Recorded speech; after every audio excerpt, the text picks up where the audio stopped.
કેમ છે વિદ્યાર્થી મિત્રો? સ્વાગત છે તમારું કેરિયર એમના ડિજિટલ પ્લેટફોર્મ પર. મારું નામ છે સાહિસ્તા. હું તમને ભણાવવા જઈ રહી છું ગુજરાતી વ્યાકરણ. ને ગુજરાતી વ્યાકરણમાંનો એક ટોપિક છે જેનું નામ છે વર્ણ વ્યવસ્થા. બરાબર, વર્ણ વ્યવસ્થામાંથી 3 અલગ અલગ રીતે 3 થી 4 ક્વેશ્ચન પૂછાઈ શકે છે. બરાબર છે, એક પૂછાઈ શકે ઘોષ, અઘોષ, અલ્પપ્રાણ, મહાપ્રાણ. બરાબર છે, પછી કયા ઉચ્ચાર સ્થાન કયું છે, કયા સ્વરનું કયા વ્યંજનનું જે ઉચ્ચાર સ્થાન છે એ કયું છે, એના પરથી ક્વેશ્ચન પૂછાઈ શકે. એટલે આજનો આપણો જે મેઇન ટોપિક છે, ટોપિકનું નામ શું છે? વર્ણ વ્યવસ્થા. સૌથી ઇમ્પોર્ટન્ટ ટોપિક છે. બરાબર, આના પછી જે બીજો ટોપિક આવશે ને એનું નામ છે કક્કાવારી ક્રમ. બરાબર, કક્કાવારી ક્રમ બીજા હજી 2 ટોપિક પછી હું લઈશ, પણ ત્યાં સુધી તમને બધા લોકોને, મારા લાઈવ સ્ટુડન્ટને કહી દઉં કે નેક્સ્ટ ટાઈમ જેટલા લોકોને પણ કક્કો નથી આવડતો ને, ક થી જ્ઞ, એ કક્કો કરીને આવે. બરાબર છે, જો કક્કો કરીને નહીં આવશો ને તો આના પછીના ટોપિકમાં તમને આઈડિયા નહીં આવે. બરાબર છે, જેને કક્કો નહીં આવડતો હોય એને જવાબ નહીં આવે. બરાબર, એટલે કક્કો કરવો કમ્પલસરી. અત્યારે ચાલશે, વર્ણ વ્યવસ્થામાં તમારે સમજવાનું જ છે. અત્યારે આપણે 2 ટોપિક સમજશું, વર્ણ વ્યવસ્થા અને ધ્વનિ શ્રેણી. બરાબર છે, ચાલો તો આજનો આપણો ક્લાસ ચાલુ કરીએ. વર્ણ વ્યવસ્થા.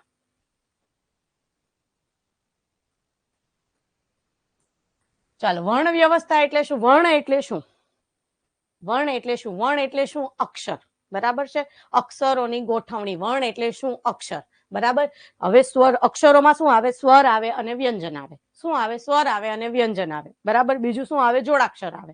બરાબર છે, જો જોડાક્ષર આવડશે ને તો જ કક્કાવારી ક્રમ આવડશે. બરાબર, એટલે આજે જે આપણે ધ્વનિ શ્રેણીમાં શીખીશું ને એ શું શીખીશું એ તમને ખાલી કહી દઉં. બરાબર છે, પહેલા આપણે શીખીશું સ્વર, સ્વરના ઉચ્ચાર સ્થાન. બરાબર, પછી વ્યંજન, વ્યંજનના ઉચ્ચાર સ્થાન. પછી ભણીશું આપણે ધ્વનિ શ્રેણી. તો ધ્વનિ શ્રેણી છે તો ધ્વનિ શ્રેણીમાં ધ્વનિ કઈ રીતે છૂટી પડે, સ્વરમાંથી વ્યંજન કઈ રીતે છૂટો પડે. બરાબર છે, કયા જોડાક્ષર સાના બનેલા હોય છે. અમુક જોડાક્ષર છે જે તમને આઈડિયા નહીં આવે કે આ જોડાક્ષર કયા 2 અક્ષરનો બનેલો છે, એવા જોડાક્ષરની સમજ લેશું. બરાબર છે, એટલે આ 3 વસ્તુ આપણે સમજવાના છે, સ્વર, વ્યંજન અને જોડાક્ષર. એટલે એને કહેવાય વર્ણ વ્યવસ્થા. અને આજનો જે આપણો ટોપિક છે એ છે વર્ણ વ્યવસ્થા. એમાં પહેલા આપણે જોઈશું સ્વર. બરાબર, સ્વર કેને કહેવાય? જે ધ્વનિનું ઉચ્ચાર કરવામાં અન્ય કોઈ વાચિક ધ્વનિની જરૂર ન પડે એને શું કહેવાય? સ્વર. બરાબર, કોઈ પણ બીજી વાચિક ધ્વનિની, જ્યારે તમે વ્યંજન બોલો ને તો વ્યંજનને બોલવા માટે શાની જરૂર પડે? તમારે સ્વરની કમ્પલસરી જરૂર પડે. બરાબર છે, પણ તમે જ્યારે સ્વરનું ઉચ્ચારણ કરો છો તે સ્વતંત્ર રીતે બોલાય છે. એના માટે કોઈ બીજી ધ્વનિની સહાયતા તમારે લેવી પડતી નથી. એટલે સ્વર કેને કહેવાય? જે ધ્વનિના ઉચ્ચાર કરવામાં અન્ય કોઈ ધ્વનિની સહાયતા ન લેવી પડે તેવા ધ્વનિને સ્વર કહે છે. બરાબર, ગુજરાતી ભાષામાં કેટલા સ્વર છે? કોણ કહેશે મને? ગુજરાતી ભાષામાં કેટલા સ્વર છે? જો ગુજરાતી ભાષામાં સ્વરોની સંખ્યા, આ કયા સ્વર છે? માન્ય સ્વર. યાદ રાખજો, આ જે 8 લખેલા છે એ શું છે? આ 8 લખેલા છે એ છે માન્ય સ્વર. બરાબર, માન્ય સ્વર એટલે શું? કે જે સ્વરને મેઇન જે બેઝિક સ્વર હોય ને એને માન્યતા પ્રાપ્ત હોય. વર્તમાનમાં જે આપણે ભણીએ છીએ એ સ્વર આગળ પછીથી જોઈએ. બરાબર, અત્યારે માન્યતા પ્રાપ્ત સ્વર કેટલા છે? ટોટલ 8 છે. કયા કયા?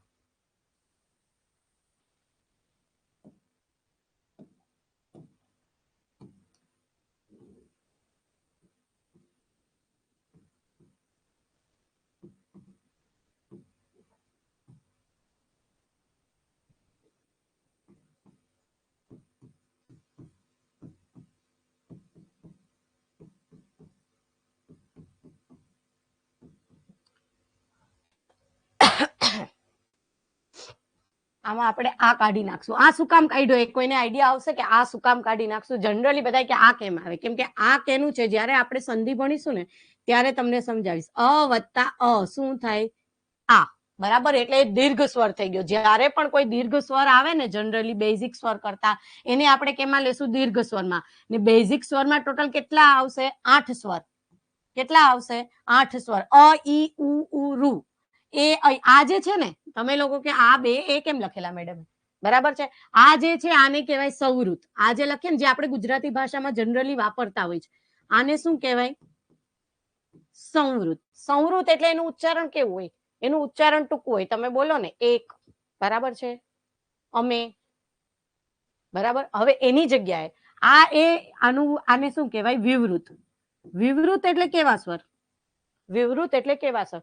જે સ્વરનું ઉચ્ચારણ કેવું હોય? થોડુંક પહોળું હોય. આ ક્યારે તમે યુઝ કરો? એ અને ઓ. જ્યારે પણ તમે ઇંગ્લિશનો કોઈ વર્ડ ગુજરાતીમાં બોલો કે લખો ને, જેમ કે તમે લખો કોફી. બરાબર. આપણે જનરલી કોફી બોલીએ, કોફી ના હોય, બરાબર. શું હોય? કોફી હોય, બરાબર છે. કોફી ના હોય, કોફી હોય. એવી જ રીતના ઓફિસ, બરાબર. એન્જિન, બરાબર. તો એનું ઉચ્ચારણ કેવું હોય? ઉચ્ચારણ લાંબુ હોય, ઉચ્ચારણ લાંબુ હોય. આનું ઉચ્ચારણ કેવું હોય? ટૂંકું હોય. આની જગ્યાએ તમે કહી શકો કે આનું ઉચ્ચારણ પહોળું હોય, એમ પણ કહેવાય, બરાબર. વિવૃતનો જનરલી આપણે ક્યારે સૌથી વધારે ઉપયોગ કરીએ છીએ? જ્યારે પણ કોઈ ઇંગ્લિશ શબ્દ હોય, કોઈ ઇંગ્લિશ શબ્દને આપણે ગુજરાતીમાં લખીએ કે બોલીએ ત્યારે આપણે શાનો ઉપયોગ કરવો પડે? વિવૃતનો. જનરલી આપણે ગુજરાતીમાં જે એ અને ઓ વાપરીએ છીએ એને શું કહેવાય? સંવૃત. એનું ઉચ્ચારણ કેવું હોય? ટૂંકું હોય, બરાબર. આ થઈ ગઈ વિવૃત અને સંવૃતની. આગળ બીજું જોઈએ આપણે.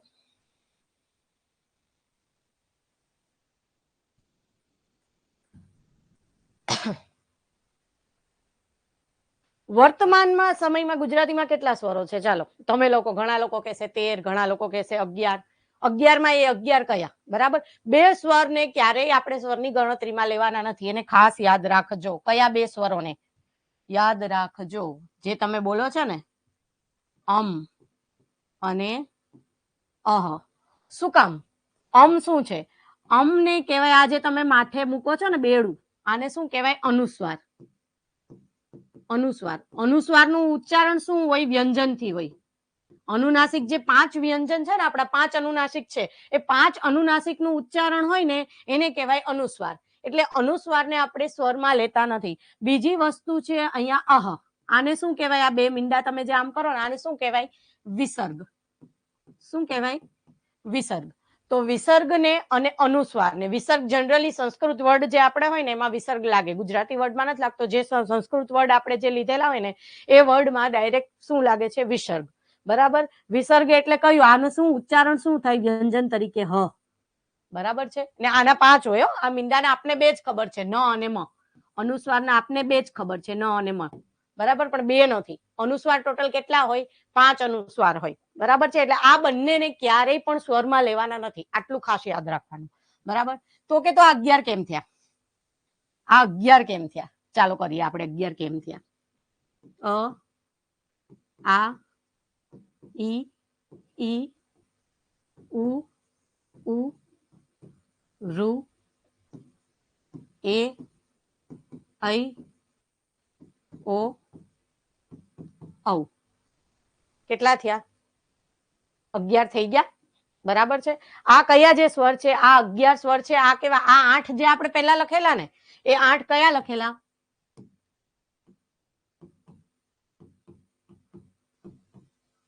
આને કહેવાય સંવૃત, આને કહેવાય વિવૃત. આને કહેવાય સંવૃત ને આને કહેવાય વિવૃત, બરાબર. આ જે 8 છે એને કેવા સ્વર કહેવાશે? માન્ય સ્વર. અને બાકી જ્યારે 11 સ્વર છે વર્તમાનમાં જે આપણે રાખ્યા છે ગ્રાહ્ય, એ 11 સ્વર કયા છે? એમાં રસ્વ સ્વર, દીર્ઘ સ્વર બધા જ આવી ગયા, બરાબર. ટોટલ 11. એમાં કયા બે સ્વર નથી લેવાના? ખાસ યાદ રાખવાનું, અને ને સ્વરમાં લેવાના નથી, કેમ કે આ અનુસ્વાર છે ને આ વિસર્ગ છે, બરાબર. આટલી વસ્તુ ખાસ યાદ રાખજો.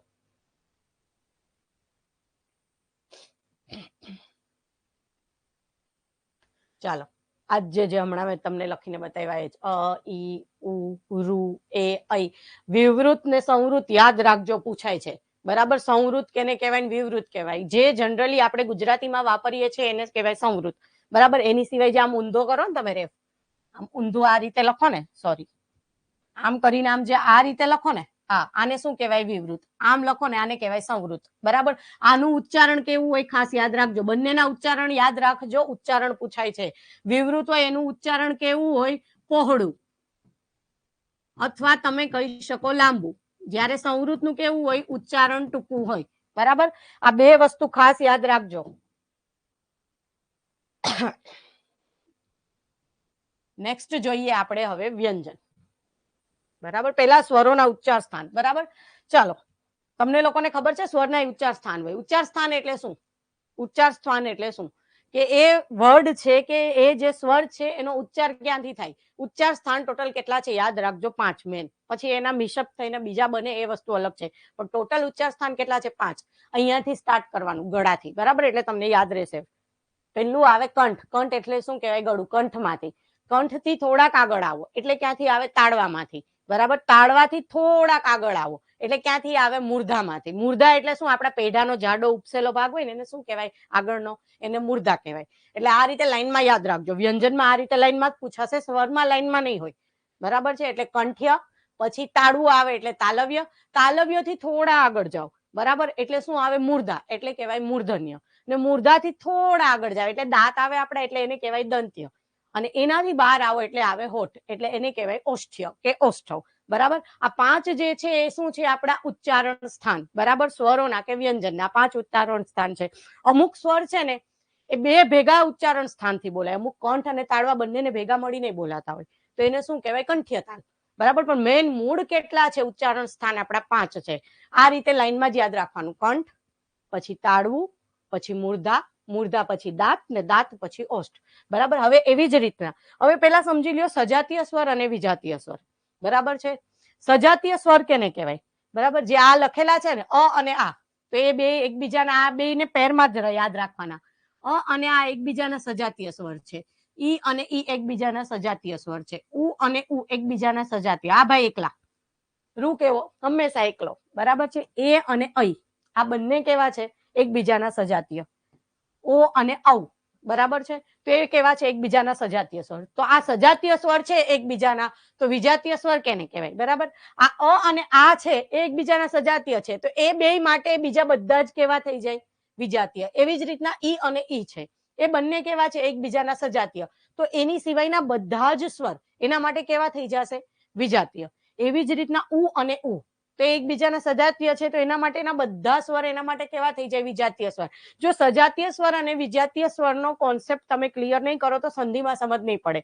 એટલે ખાસ તમે ધ્યાન રાખજો કે સજાતીય સ્વર અને વિજાતીય સ્વર કેવા કહેવાય. જે સ્વર એક જ ઉચ્ચારણ સ્થાનેથી બોલાય એ એકબીજાના સજાતીય હોય, એના સિવાયના બીજા ઉચ્ચારણ સ્થાનેથી જે બોલાતા હોય એને શું કહેવાય? વિજાતીય સ્વર.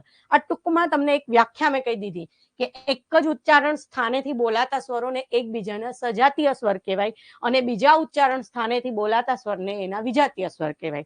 બરાબર છે? એટલે રૂ માટે તો બધા જ વિજાતીય. બરાબર? કેમ કે એ ભાઈ કેવા છે? એકલા, સિંગલ. બરાબર? ઓ અને ઔ, તો એના માટે આ બધા જ કેવા થઈ ગયા? વિજાતીય. કેમ કે એનું ઉચ્ચારણ સ્થાન કયું છે?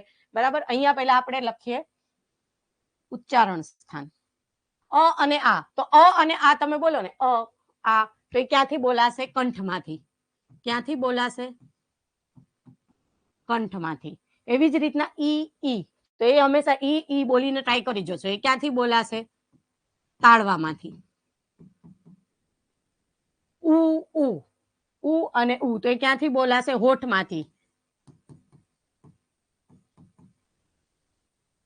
રૂ, તો એ મૂર્ધા. મૂર્ધા એટલે કયો? આ દાંતથી આગળનો જે ઉપસેલો ભાગ હોય ને ત્યાં તમારી જીભ પટકાય ને એટલે એને કહેવાય મૂર્ધા. બરાબર? એટલે એને કહેવાય મૂર્ધામાંથી. એ અને ઐ એને કહેવાશે જો એ ઐ બે, તો ત્યાં શેનો? બે વસ્તુ નથી, એક કંઠ અને બીજું તાળવું, એટલે એને કહેવાય કંઠમાંથી અને તાળવામાંથી. કંઠ અને તાળવામાંથી. ઓ ઔ, તો આને કહેવાય કંઠ્યોષ્ઠવ. કંઠ્યોષ્ઠવ એટલે શું? કંઠ અને હોઠમાંથી. બરાબર? આજે જો અત્યારે સમજાવું છું, તમારે સ્ક્રીનશોટ લેવો હોય તો આના પછીની સ્લાઇડમાં આખું ફૂલ આવી જશે. બરાબર? તો સ્ક્રીનશોટ લેવો હોય તો અત્યારે પણ લઈ શકો છો. બરાબર? હવે આ જોઈ લો તમે, આ બધાના ઉચ્ચારણ સ્થાન જોઈ લીધા. હવે આનું ઉચ્ચારણ સ્થાન અ અને આનું છે કંઠમાંથી. બરાબર? તો એ એકબીજાના, એના માટે સજાતીય સ્વર કહેવાય. કેમ કે બીજા બધાના ઉચ્ચારણ સ્થાન ક્યાં છે? અલગ અલગ. જેના ઉચ્ચારણ સ્થાન અલગ અલગ હોય એ આ સ્વર માટે શું થઈ જાય? વિજાતીય સ્વર. બરાબર? આ બે કોન્સેપ્ટ ખાસ અહીંયા યાદ રાખજો. સજાતીય સ્વર, વિજાતીય સ્વર અને એના ઉચ્ચારણ સ્થાન. બરાબર? આનું ઉચ્ચારણ સ્થાન કંઠમાંથી, તાળવું, હોઠ, મૂર્ધા, કંઠ્યતાલ અને કંઠ્યોષ્ઠવ. બરાબર? કંઠ્યતાલ શું કામ કહેવાય? કેમ કે કંઠ અને તાળવું ભેગું થાય. અહીંયા શું હોય? કંઠ અને હોઠ ભેગા થાય એટલે કહેવાય કંઠ્યોષ્ઠવ.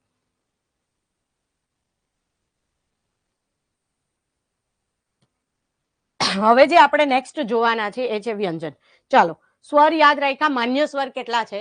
8. બરાબર? વર્તમાનમાં કેટલા સ્વર ચાલે છે? 11. બરાબર? એ 11 માં કયા બે સ્વરને નથી લેવાના? અમ અને અહને. બરાબર? સ્વરોના ઉચ્ચારણ સ્થાન ક્યાંથી છે? એ પ્લસ કયા સ્વરને વિજાતીય સ્વર કહેવાય ને કયા સ્વરને સજાતીય કહેવાય. એક જ ઉચ્ચારણ સ્થાનેથી ઉચ્ચારાતા સ્વરને શું કહેવાય? સજાતીય સ્વર. બરાબર. બીજા અલગ અલગ ઉચ્ચારણ સ્થાનથી ઉચ્ચારતા સ્વરને શું કહેવાય? વિજાતીય સ્વર. બરાબર. હવે આપણે જોવાના છે વ્યંજન. બરાબર. ચાલો, વ્યંજનોની સંખ્યા કેટલી છે? માન્ય વ્યંજનોની સંખ્યા કેટલી છે? ચાલો, માન્ય વ્યંજનોની સંખ્યા કેટલી છે?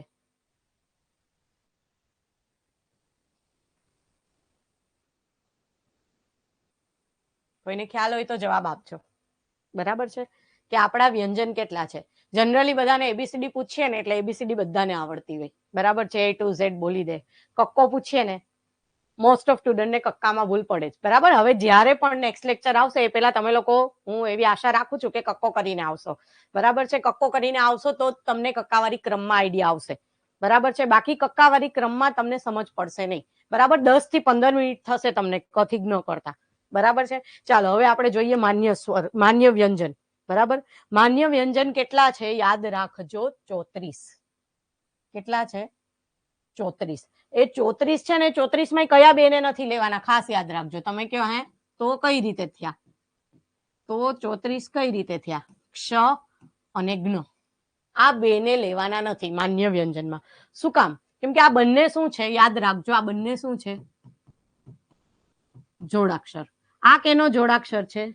ક વત્તા ક્ષ. આ કેનો જોડાક્ષર છે?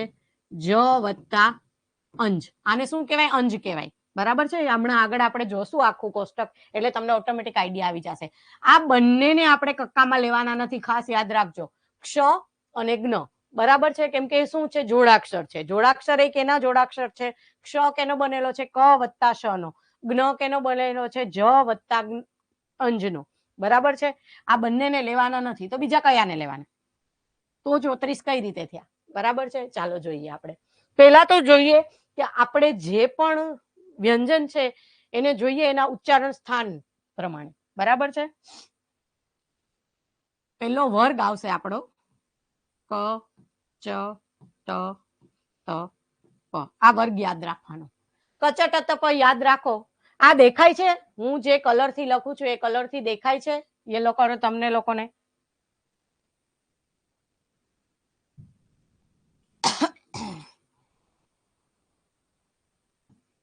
ક ચ ટ ત પ. બરાબર. આ વર્ગ યાદ રાખવાનો. હવે આ વર્ગનું ઉચ્ચારણ, આ વર્ગ છે, આ વર્ગ છે તો આ વર્ગનું ઉચ્ચારણ સ્થાન કયું છે? આ વર્ગનું ઉચ્ચારણ સ્થાન લાઈનમાં જ છે, એટલું ખાસ યાદ રાખજો. જે રીતે હું બોલી ને કે પેલા શું આવશે? ગળું. ગળું એટલે કંઠ. એટલે પેલા ક્યાંથી આવશે? કંઠ્ય. કંઠ્યથી આગળ આવો એટલે તાળું આવે. એટલે શું આવશે? તાલવ્ય. તાળવાથી થોડાક આગળ આવો એટલે શું આવે? મૂર્ધા. એટલે મૂર્ધન્ય. મૂર્ધાથી થોડા આગળ આવો, બરાબર, તો શું આવશે? દંત્ય. એનાથી થોડા આગળ આવો એટલે ઓષ્ઠ્ય. બરાબર. આ શું છે? એના વર્ગ, ઉચ્ચારણ સ્થાન ક્યાંથી ઉચ્ચાર થાય. બરાબર. આ લાઈનમાં જ છે અને લાઈનમાં જ યાદ રાખજો. આ એક કોષ્ટક તમને આવડી જશે ને એટલે તમારું ઉચ્ચારણ સ્થાન. બરાબર છે. બીજું થઈ જશે તમારું અલ્પપ્રાણ મહાપ્રાણ. બીજું તમારું થઈ જશે ઘોષ અને અઘોષ. જનરલી જો હું તમને કહું કે ઘોષ લખો, આટલા વ્યંજન ઘોષ છે, આટલા સ્વર ઘોષ છે, બરાબર, આ છે, તો તમને યાદ નહીં રહેશે. પણ આ એક કોષ્ટક થી તમારા 3 ટોપિક ક્લિયર થઈ જશે. એટલે આ આખું કોષ્ટક ધ્યાનથી સમજજો. બરાબર છે. એમાં પહેલા આપણે એનો વર્ગ જોયો કે ક્યાંથી ઉચ્ચાર સ્થાન છે. બરાબર છે. કંઠ, તાલવ્ય, મૂર્ધન્ય, દંત. કંઠ એટલે ગળામાંથી, તાલવ્ય એટલે તાળવામાંથી, આગળ મૂર્ધા એટલે મૂર્ધામાંથી, દંત્ય એટલે દાંતમાંથી, ને ઓષ્ઠ્ય એટલે, હવે આ એના વર્ગનું નામ છે. કચટ તપ વર્ગ. બરાબર. આ શું છે? વર્ગનું નામ. બરાબર. હવે આ કચટ તપ વર્ગ છે ને એને આપણે ક્યાં સુધી લખવાના? 5 ની પેરમાં લખવાના. ક ખ ગ ઘ. પછી શું આવે? ક ખ ગ ઘ ચ નહીં. પછી યાદ રાખજો આવશે અંગ. પછી ચ છ જ ઝ. પછી શું આવશે? હમણાં જે આપણે લખેલો ને અંજ. પછી ટ ઠ ડ ઢ ને અણ. ત થ દ ધ ન.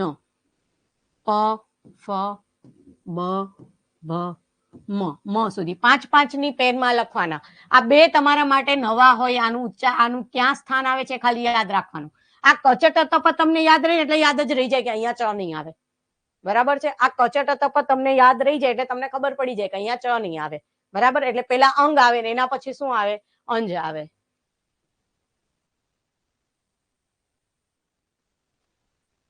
શું કે છે?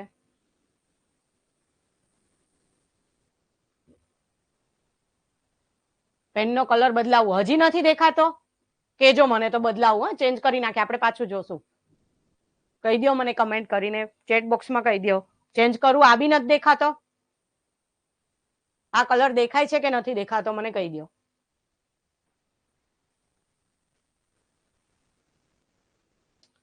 ઓકે, આપણે ચેન્જ કરીએ. આપણે થોડોક એવો કલર રાખીએ કે જે બધાને હાઇલાઇટ થાય.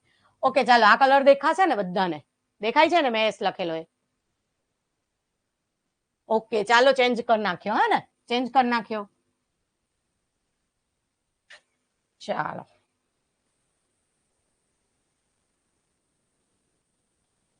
જો આ કોષ્ટક ખાસ સમજજો, બરાબર? આ સારું, ચાલો કહી દીધું મારું ચેટ. હવે તો દેખાય છે ને આ કલર? મને ખાલી કહેજો, દેખાય છે ને બધાને? યસ થમ આપી દો એક.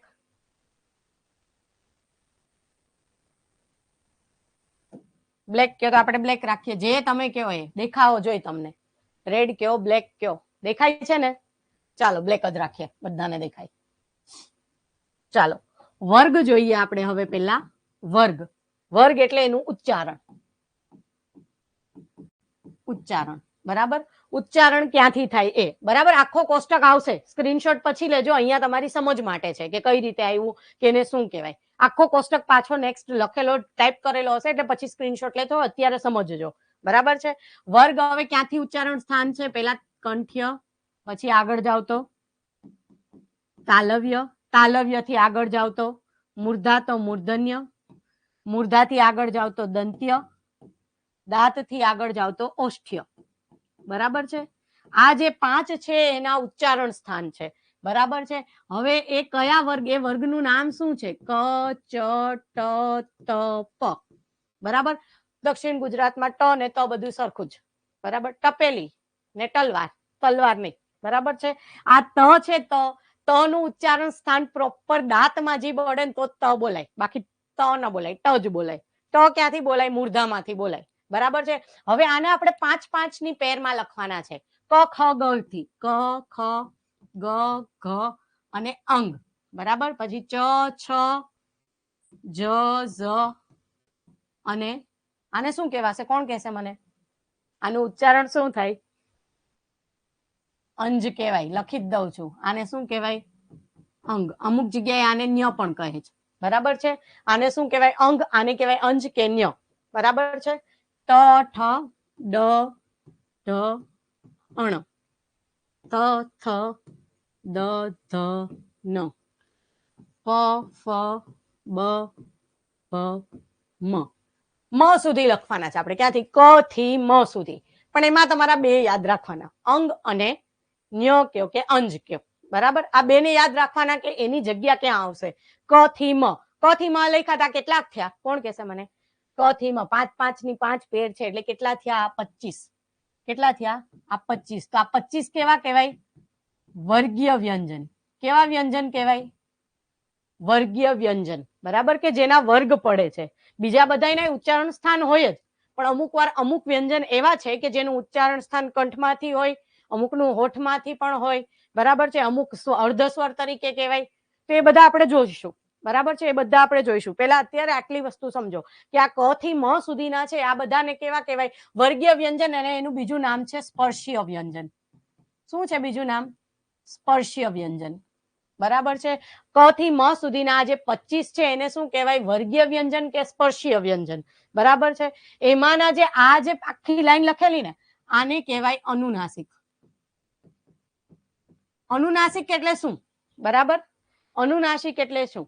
જે વ્યંજનનું ઉચ્ચારણ સ્થાન, જે વ્યંજનનું ઉચ્ચારણ કરતા વખતે જે તમારી મુખ, અત્યારે હું કંઈ બી બોલું છું ને તો મારા મુખમાંથી હવા પસાર થાય ત્યારે જ ઉચ્ચારણ થાય. પણ જ્યારે પણ હું કોઈ અનુનાસિક બોલું ને, મ, ન, ત્યારે હિમેશ રેશમિયાભાઈ યાદ કરી લેવાના કે મુખપથ અને નાસિકાપથ બંનેમાંથી હવા પસાર થાય ને તો એને શું કહેવાય? અનુનાસિક.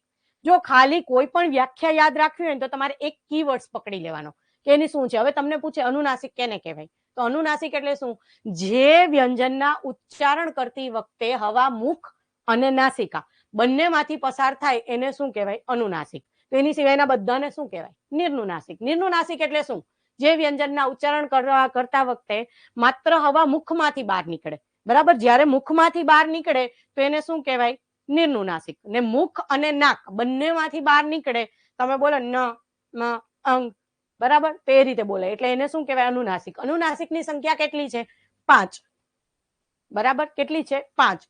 હવે જે આ અનુનાસિક છે ને, આપણે જનરલી ન અને મનો જ અનુસ્વાર તરીકે ઉપયોગ, જ્યારે તમે અનુસ્વાર વાપરો ને ત્યારે આ 5 અનુનાસિક આવે, બરાબર. પણ જનરલી આપને શું ખબર છે?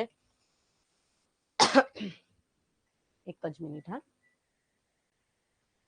જનરલી આપને શું ખબર છે કે ખાલી ન ને મ જ આવે અનુસ્વાર તરીકે. આવે જ્યારે આપણે આગળ જોડણી ભણશું ને ત્યારે ક્યાં અનુસ્વારમાં અંગ આવે, અંજ આવે, અણ આવે, બરાબર. સંસ્કૃતના અમુક જે વર્ડ ગુજરાતીમાં આપણે ડાયરેક્ટ લીધા છે ને ત્યાં અનુસ્વાર તરીકે આ 3 આવે.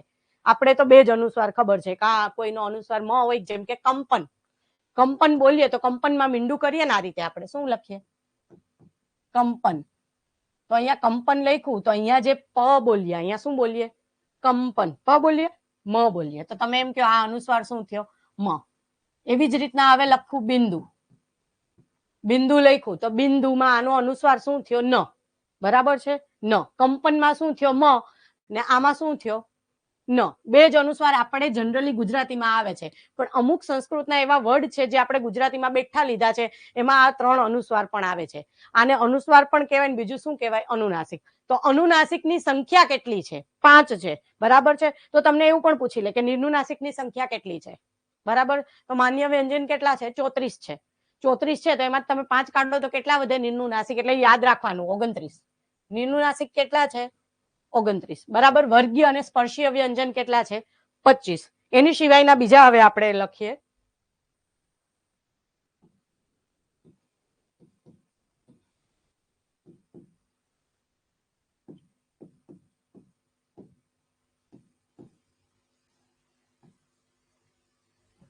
ય ર લવ એક મૂકીને લખવાનો, એક મૂકીને લખવાનું. ય ર લવ, ર ની બાજુમાં અળને બેસાડી દેવાનો, હ લખવાનો, ત્રણેય સ લાઈનમાં, બરાબર. મીંડાવાળો સ, ષટકોણનો સ અને સસલાનો સ. આ ત્રણેયનો ખબર હોવો જોઈએ ઓર્ડર. ગમે એમ નહીં લખવાના. પેલા મીંડાવાળો આવે તો એ જ લખવાનો, પછી ષટકોણનો અને પછી સસલાનો, બરાબર છે. અહીંયા એક બ્લેન્ક મૂકીને શું લખવાનું? ય ર લવ, બરાબર છે. આ એના ઉચ્ચારણ સ્થાન થઈ ગયા, બરાબર. પણ એ વર્ગીય કહેવાશે નહીં, હા, કેમ કે એ બધાના બીજા પણ ઉચ્ચારણ સ્થાન છે, બરાબર. અત્યારે બીજું કયું છે? તાલવ્ય. ય નું ય બોલો ને તો તમે તાળવામાં થોડોક સ્ટ્રેસ પડે, બરાબર, એટલે ય આવ્યો, બરાબર. અલગ અલગ ઉચ્ચારણ સ્થાન છે, બરાબર. પણ ખાસ તમારે યાદ રાખવાનું કે વર્ગીય વ્યંજન પૂછે કે સ્પર્શીય વ્યંજન તો 25 છે. તો એની સિવાય તમને પૂછે કે અવર્ગીય કે અસ્પર્શીય વ્યંજન કેટલા છે? કેટલા થાય? અસ્પર્શીય કે અવર્ગીય વ્યંજન કેટલા થાય? આ કોણ 20 કે છે? 20 ન આવે હો વર્ગીય. તમે 5 અનુનાસિક ને કાઢી નાખો એ ન હાલે. અનુનાસિક વર્ગીય વ્યંજનમાં જ આવે. આ તો અલગથી એનો વર્ગ પડે છે, બરાબર. અહીંયા તો આ 5 ના વર્ગમાં આવશે જ, બરાબર. તમે અંગ બોલો તો અંગ નાકમાંથી બોલાય છે, પણ એકચ્યુઅલ એનું જે સ્થાન છે કંઠમાંથી છે, એટલે એ કંઠીય તો છે જ, બરાબર છે. સ્પર્શીય કે વર્ગીય વ્યંજન આવે તો 25 જ આવે. ને પ્રાઇવેટ પબ્લિકેશન નહીં જોવાનું, આપણે ગ્રંથ નિર્માણ બુકની છે કે જીસીઆરટી છે એના બેઝ ઉપરથી જ જોવાનું, બરાબર. અસ્પર્શીય વ્યંજન કે તો અસ્પર્શીય વ્યંજન પૂછાશે જ નહીં, કેમ કે બાકીના તમે એમ કહો કે વૈધા કેટલા, તમે બાદ બાકી અમુક લોકો અત્યારે કરતા હશે કે 25 છે તો એની સિવાયના. જો આ તમે 5 અનુનાસિક ને એમ કહો છો કે 20 જ છે, એવું ન થાય, બરાબર છે. આપણી જે જીસીઆરટી ની બુક છે એમાં 25 આપેલા છે, બરાબર છે. આને અનુનાસિક કહેવાય એ સાચું, બરાબર છે. પણ યાદ રાખવાનું ક થી મ સુધીના શું આપ્યા છે? સ્પર્શીય અને વર્ગીય વ્યંજન, કેમ કે આનું ઉચ્ચારણ સ્થાન મૂર્ધા તો છે જ, બરાબર. અણ બોલો તો અણ ક્યાંથી બોલાય? મૂર્ધામાંથી બોલાય. બીજું કે એમાં 2 વસ્તુની જરૂર. આ બધા શું છે? 5 અનુસ્વાર છે. ચાલો આગળ જોઈએ ઘોષ અને અઘોષ. ઘોષ કેને કહેવાય ને અઘોષ કેને કહેવાય? કોઈને ખ્યાલ છે ઘોષ કેને કહેવાય ને અઘોષ કેને કહેવાય? ઘોષ અને અઘોષ. ચાલો, ઘોષ કેટલા છે ને અઘોષ વ્યંજન કેટલા છે પેલા સમજી લઈએ. બધા જ સ્વર કેવા છે? ઘોષ છે. યાદ રાખજો, બધા જ સ્વર કેવા છે? ઘોષ છે, બરાબર. ઘોષ કેને કહેવાય? 2 વસ્તુ કીવર્ડ યાદ રાખો ને એટલે તમને વ્યાખ્યા યાદ રહી જાય, ઘોષની અને અઘોષની. જ્યારે પણ જે સ્વર કે વ્યંજન, બરાબર છે, જે વર્ણના ઉચ્ચારણ કરતી વખતે નાદ તંત્રીમાં કંપન થાય ને અવાજ કેવો નીકળે? મધુર. નાદ તંત્રીમાં કંપન થવાથી અવાજ કેવો નીકળે? મધુર નીકળે. એને શું કહેવાય? ઘોષ. બરાબર. એની સિવાય જ્યારે પણ તમે કોઈ અઘોષ વર્ણનો ઉચ્ચાર કરો ત્યારે શું થાય? નાદ તંત્રીમાં કંપન થતું નથી, તમારો અવાજ કેવો નીકળે? કઠોર. અવાજ કઠોર નીકળે, કંપન ન થાય એટલે અઘોષ. બરાબર. કંપન થાય અને અવાજ મૃદુ કે મધુર નીકળે એટલે એને શું કહેવાય? ઘોષ. એટલું યાદ રાખવાનું. તમારે જોવાની જવાનું નાદ તંત્રી ક્યાં છે. એ આખો બહુ મોટો ટોપિક છે, એમાં પિક્ચર થી સમજવું પડે એકચ્યુઅલમાં નાદ તંત્રી ક્યાં છે. તમારે ખાલી બેઝિક યાદ, બે જ કીવર્ડ યાદ રાખવાના. કંપન થાય નાદ તંત્રીમાં અને અવાજ મધુર નીકળે તો ઘોષ. કંપન થયા વિના અવાજ કઠોર નીકળે એટલે અઘોષ. બરાબર. ઘોષ વ્યંજન કેટલા છે? બધા જ સ્વર ઘોષ છે, મેં તમને કીધું. બરાબર. બધા જ સ્વર કેવા છે? ઘોષ. બરાબર. આ પેલા અ ઉપરથી યાદ રાખવાનું. આગળની બે જે કોલમ છે ને એ શું છે? અઘોષ. આગળની જે કોલમ છે ને એ શું છે? અઘોષ. એમાં પ્લસ આ 3 શ એડ કરી દેવાના. બરાબર છે. શ, શ અને શ. એટલે આ તમારા જે 13 થઈ ગયા ને, આ 13 ને શું કહેવાય? અઘોષ. એની સિવાયના બધાને શું કહેવાય? ઘોષ. બરાબર. આ બે કોલમ યાદ રાખવાની તમારે. ક, ખ, ચ, છ, ટ, થ અને આ ક, ચ, ટ, થ પ યાદ રહી જાય ને તો એના પછીનો વર્ણ યાદ રહી જાય ને એટલે તમારું અને 3 શ. બરાબર. આ સ તો એના ઉચ્ચારણ સ્થાન પ્રમાણે છે. અહીંયા તો મેં તમને અઘોષ સમજાવવા માટે કીધું છે કે અઘોષ વ્યંજન કેટલા છે. અઘોષ વ્યંજન ટોટલ છે કેટલા? 13. બરાબર. 10 પ્લસ 3 શ. બરાબર. એની સિવાય ઘોષ વ્યંજન કેટલા છે? બાકીના બધા વધ્યા એ ઘોષ. કેટલા થાય? 34 માંથી હવે બાદ કરવા બેસશે. ઘોષ વ્યંજન કેટલા થાય? ઘોષ વ્યંજન કેટલા થાય?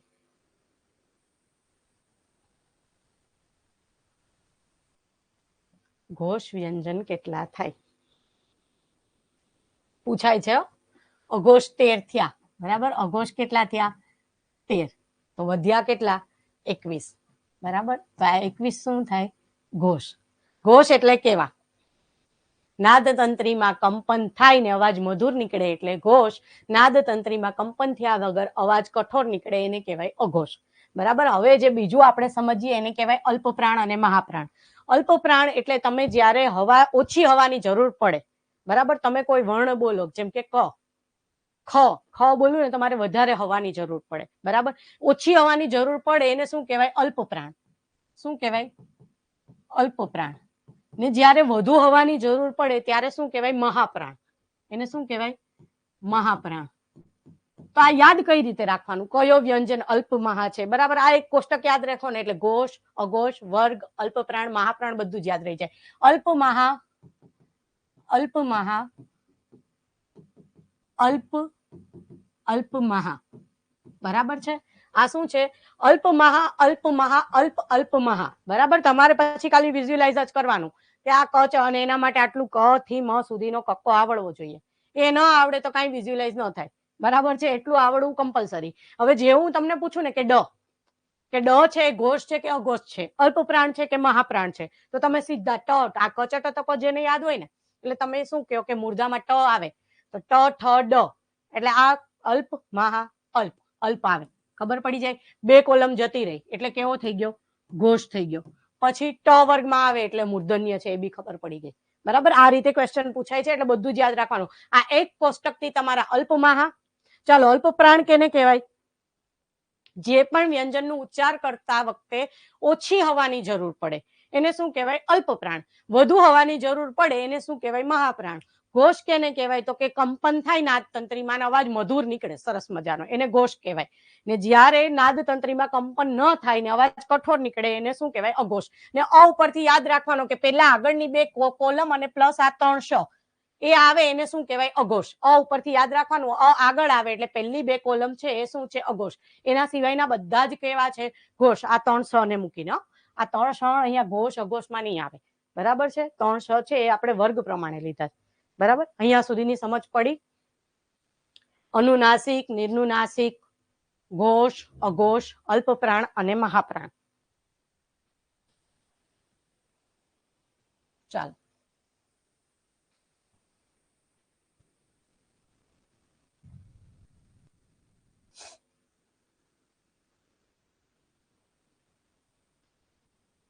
અહીંયા બે ખાલી એટલા રાખ્યા છે, આપણે જે ટાઈપિંગમાં અંગ અને અંજ આવતા નહોતા, બરાબર છે, અંગ અને અંજ આવતા નહોતા, બરાબર. જેને સ્ક્રીનશોટ લેવો હોય લઈ લ્યો.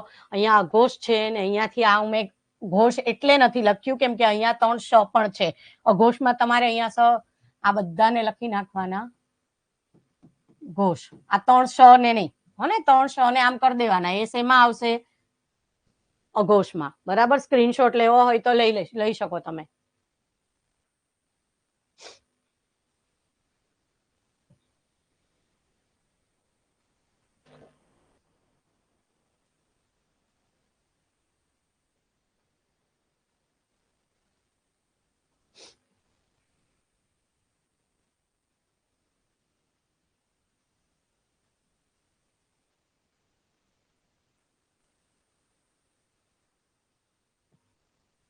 ચાલો નેક્સ્ટ જોઈએ આપણે.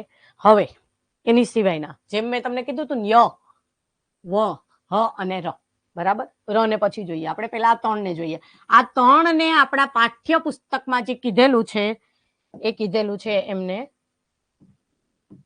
અર્ધસ્વર, બરાબર. શું કીધેલું છે? અર્ધસ્વર, બરાબર. પૈસો, તો એને બીજું કઈ રીતે લખાય? આમ પૈસો વાંચો ને તો પૈસો જ લાગે. ગાવ ને તમે લખો ગાવ, બરાબર. ઉચ્ચારણ સરખું, ટહુકોની જગ્યાએ ટહુકો લખો, બરાબર. તો ઉચ્ચારણ કેવું થશે? જનરલી તમે બધી બીજી બુકમાં જોશો ને તો એમાં ય અને વ ને જ કીધેલા હશે અર્ધસ્વર, પણ આપણા પાઠ્ય પુસ્તકમાં હ ને પણ શું કીધેલો છે? અર્ધસ્વર.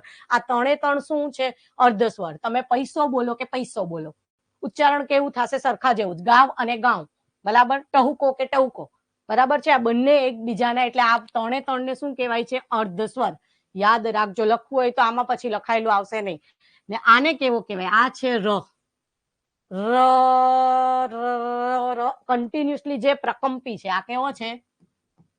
પ્રકંપી. કેમ કે આને કન્ટિન્યુઅસલી તમે બોલી શકો, બરાબર છે. ર આખો એમનેમ જ બોલી શકાય, બીજા કોઈ વ્યંજનને બોલાતા નથી, એટલે આને શું કહેવાય? પ્રકંપી, બરાબર છે. ર ર ર ર જો અહીંયા લખેલો છે, યાદ રાખજો. એક જ એવો વર્ણ છે, એક્ઝામમાં પૂછાય છે, નીચેનામાંથી કયો વર્ણ પ્રકંપી છે? તો તમને ખબર હોવી જોઈએ એક ર જ છે, એની સિવાયના કોઈ બીજા આવે જ નહીં, બરાબર. પછી આ જે શ, શ, શ અને હ, આને કેવા કહેવાય? સંઘર્ષીય. સંઘર્ષીય અને બીજું કહેવાય ઉષ્માક્ષર, બરાબર. શું કામ? કેમ કે જ્યારે તમે આ બોલો ને તો તમારા ગળાને થોડું સંઘર્ષ કરવું પડે, થોડીક વધારે ઉષ્માની જરૂર પડે, બરાબર. એટલે એને કહેવાય ઉષ્માક્ષર, બરાબર. હ કેવો છે? તમે હ બોલો ને, હ નું ઉચ્ચારણ સ્થાન મેં અહીંયા સૌથી પહેલા કોઈને યાદ હોય તો લખેલો લાસ્ટમાં, લાસ્ટ કોલમમાં સૌથી પહેલા મેં હ લખેલો. કંઠમાંથી ઉચ્ચારણ સ્થાન થાય. ક્યાંથી થાય? કંઠમાંથી. પણ હવે જે હ છે ને એ કંઠમાંથી ઉચ્ચારણ થાય, પણ કેવું? મર્મ. હ તમે બોલો હ, મર્મ, એટલે એને કહેવાય મર્મર ધ્વનિ. શું કહેવાય? મર્મર ધ્વનિ. ને પ્રાશ્ચિય વ્યંજન કેને કહેવાય? લ અને અળ. એમાં અળ ને શું કહેવાય? થડકાર.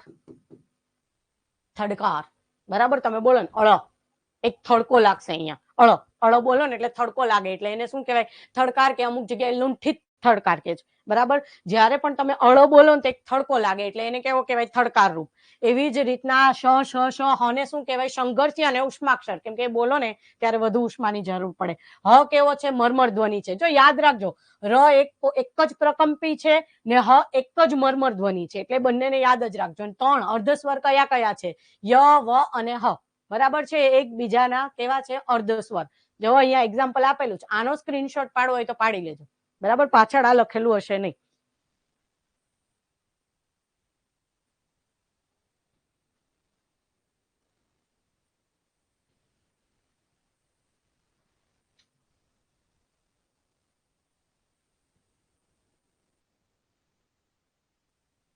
ચાલો નેક્સ્ટ જોઈએ હવે આપણે.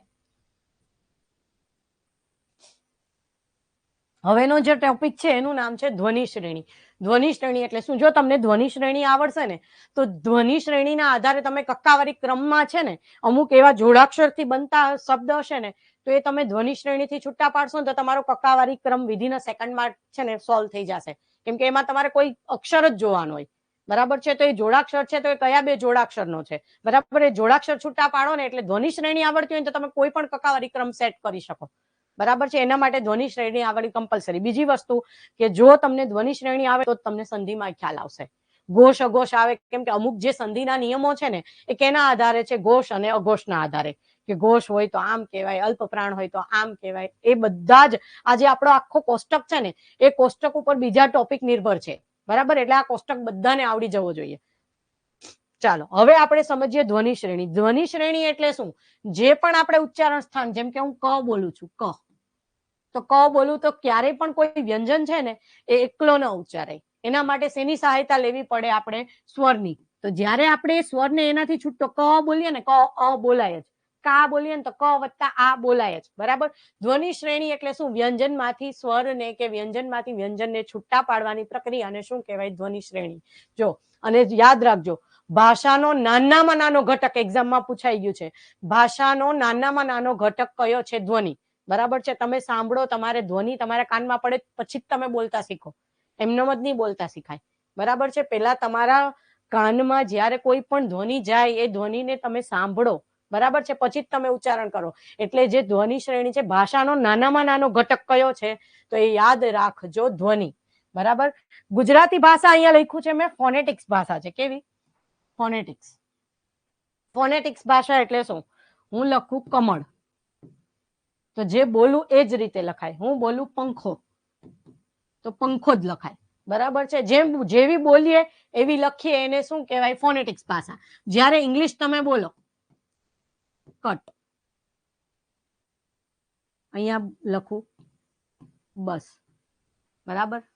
તો આ કટ લખું ને અહીંયા હું બસ લખું, આને બુશ નો વચાય, અટ નો, અહીંયા બસ જ વચાય, બરાબર છે? ગુજરાતી ભાષા કેવી છે? ફોનેટિક્સ ભાષા, કે જેવી બોલીએ તેવી જ લખાય, બરાબર છે? આ કટ પુટ આ બંનેનું ઉચ્ચારણ સરખું છે, બરાબર? એની સિવાયના ગમે જગ્યાએ બીજે યુટી આવતા હોય તો એનું ઉચ્ચારણ અટ જ થાય એવું જરૂરી નથી. એવી જ રીતના યુએસ નું ઉચ્ચારણ અસત થતું હોય બધે એવું જરૂરી નથી, બરાબર? એટલે ગુજરાતી ભાષા કેવી ભાષા છે? ગુજરાતી ભાષા ફોનેટિક્સ ભાષા છે, બરાબર? જ્યારે ઇંગ્લિશ ભાષા ફોનેટિક્સ ભાષા નથી, બરાબર? પેલા મને કોઈ કહેશે કે ભાષા કેને કહેવાય ને લિપિ કેને કહેવાય? ભાષા કેને કહેવાય ને લિપિ કેને કહેવાય?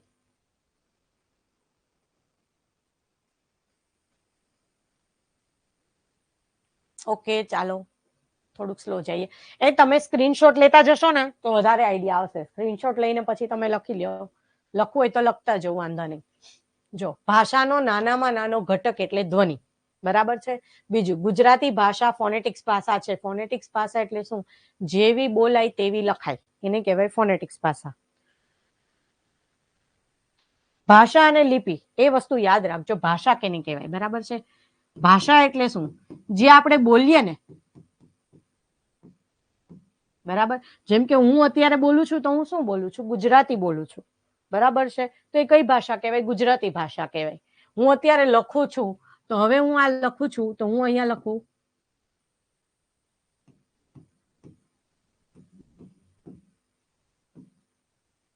બસ મને ના બોલાવ, જે આપણે SMS માં યુઝ કરીએ ને, બરાબર છે? કેમ છો, બરાબર? તમે ગુજરાતીમાં લખો ને SMS માં કેમ છો, બરાબર છે? તો આ તમે કઈ ભાષા વાપરી? કેમ છો. ભાષા કઈ છે? ગુજરાતી. તમે બોલો છો તો શું બોલાય? કેમ છો, બરાબર? પણ આ તમે લિપિ કઈ યુઝ કરી? ઇંગ્લિશ. એની જગ્યાએ તમે આમ લખો હેલો, હેલો, તો આ ભાષા કઈ થઈ? Hello, English. પણ એ લિપિ તમે કઈ યુઝ કરી? ગુજરાતી, બરાબર? આપણે ભણીશું ડીપમાં ભાષા, લિપિ અને બોલી, બરાબર? ભાષા કેને કહેવાય, લિપિ કેને કહેવાય, બોલી કેને કહેવાય. આ તો ખાલી તમને ખાસ સમજાવવા માટે કે જે બોલીએ ને એને શું કહેવાય? ભાષા. જે લખીએ ને તેને કહેવાય લિપિ. બધી જ ભાષાને પોતાની લિપિ હોય એવું જરૂરી નથી, બરાબર છે? એટલું યાદ રાખજો. નોટ ડાઉન કરવું હોય તો કરી લખજો. બોલીએ તે ભાષા અને લખીએ તે લિપિ, બરાબર છે? જો, ધ્વનિ શ્રેણી એટલે શું? સ્વરને વ્યંજનથી અલગ લખાય તેને શું કહેવાય? ધ્વનિ શ્રેણી. ખાલી સ્વરને નહીં, વ્યંજનને, વ્યંજનને, બરાબર? જોડાક્ષર હોય તો એ જોડાક્ષર નહીં છૂટા પાડવા પડે, એમાંથી સ્વરને છૂટા પાડવા પડે, એને શું કહેવાય? ધ્વનિ શ્રેણી. ધ્વનિ શ્રેણી તમને 2 માર્ક આપી જાય, આવે ને તો સૌથી ઈઝી વસ્તુ છે, પણ ધ્યાન રાખવાનું, બરાબર? ક્યાં તમને મથાવે ધ્વનિ શ્રેણી? એ છે જોડાક્ષર. જે અમુક જોડાક્ષર છે તમને ન ખબર હોય તો એમાં તમારી ભૂલ જાય. ચાલો, હવે અહીંયા જ લખ્યું છે અરજ, બરાબર, આપણે પાઠ્યપુસ્તકનું જે એક્ઝામ્પલ લીધું છે. હવે ખાસ યાદ રાખજો, જ્યારે પણ આપણે કોઈ વ્યંજન લખીએ ને, જેમ કે મેં લખ્યો ક, તો ક માંથી ક વત્તા અ, ક બોલાય એટલે અ તમે છૂટો પાડો, પણ હંમેશા વ્યંજન ને કેવો લખવાનો? હલંત. તમારી ભાષામાં કઈ તો ખોડો અક્ષર. બરાબર છે. આ ખોડો ન લખો તો તમારી ધ્વનિ શ્રેણી ખોટી પડે. બરાબર. અને જો તમે આવી રીતના ક વત્તા અ આમ કરી નાખ્યો ને તોય ખોટી પડે, કેમ કે સ્વર ક્યારે હલંત ન લખાય. બરાબર. સ્વરને ક્યારેય પણ હલંત લખવાનો નથી, ને જ્યારે પણ ધ્વનિ શ્રેણીમાં વ્યંજન આવે તો વ્યંજનને કેવો લખવાનો? હંમેશા હલંત.